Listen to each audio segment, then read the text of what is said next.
If you just let them go, you'd probably have them by now. That is what this video is going to be about. This is going to be uncovering some harsh truths for some people out there, but it just might be what you need in order to save your relationship. Clay with Modernlove.life, and I am of course here to help you to have the great loving relationship that you're looking for without having to play mind games, without having to play hard to get, without having to use the no contact rule, without having to analyze your partner to death with attachment theory or anything like that, because of course you deserve to be loved for the unique, amazing person that you are.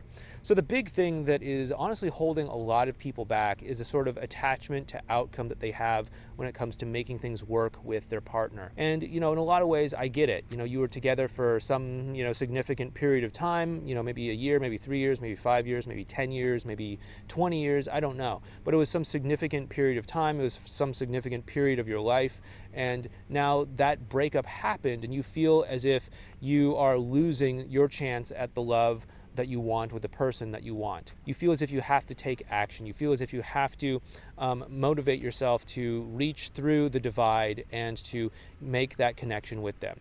And I get that. However, as long as you are so laser focused in on making that happen that you can't entertain the idea that things are going to be okay if it doesn't happen, that's just going to come across in your way of being, your energy. That's going to come across as a sort of neediness. That's going to come across in a certain sort of way as clinginess. That's going to come across as being too attached to outcome, and it's going to come across in the wrong way. That's going to create more division and cause them to feel as if they need to pull back more because you're not willing to accept them where they are at emotionally. Instead, you are so focused on trying to force things to work that you don't have the ability to just accept them for how they are and what it is that they're showing up as in this moment. And that's obviously not going to be a really positive connection experience for them.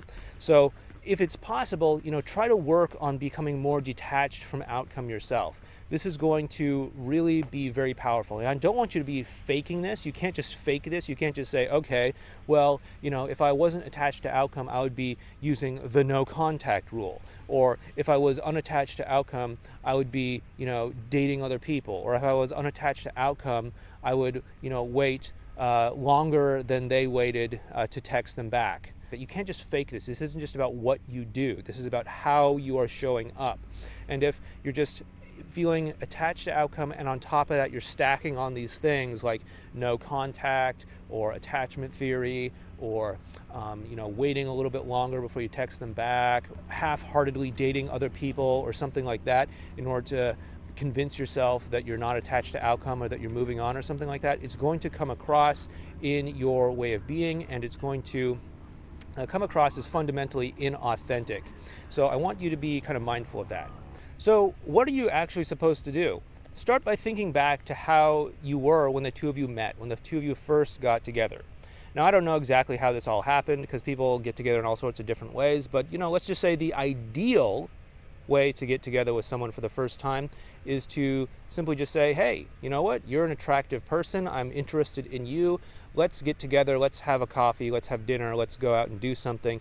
And let's have a conversation to see if maybe we have a few things in common. Oh, look at that. We do. Now let's spend some more time together. Look at that. I think I'm really starting to like you. Do you want to be my boyfriend or girlfriend? Oh, you do. Okay, let's be in a relationship together. That's typically how it goes. Most of us know that you don't go into a first date saying like, okay, when are we getting married? Are we going to have 2 or 3 kids? Are we going to live out in the country or in the city? We know that that's not good dating etiquette. You want to kind of carry that correct dating etiquette into interacting with your partner right now. Yes, you may know them. Yes, you may understand their personality better than probably most people do. But you also want to understand that there's this person unfolding in front of you that's having this unique experience that's all their own. And maybe you haven't been in contact with them for a while. Maybe it's been, a couple of months since the breakup or something like that. They've gone through a lot of personal growth in that period of time. They've gone through a lot of emotional changes in that period of time, and you want to remember that. You want to remember that this is someone who's showing up new in every moment, and if you can stay curious about that and stay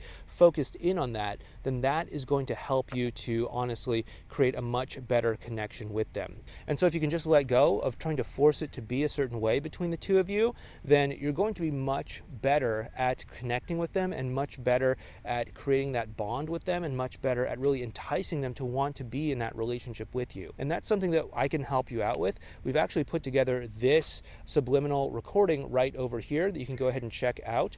It's an 8-hour recording that you can listen to while you're sleeping to have these affirmations programmed into your mind while you're sleeping. And if you do this for about a month or so, you should start to see some really amazing things in your way of being and in the way that you show up in your love life. And with that being said, take care, and I'll talk to you in the next video.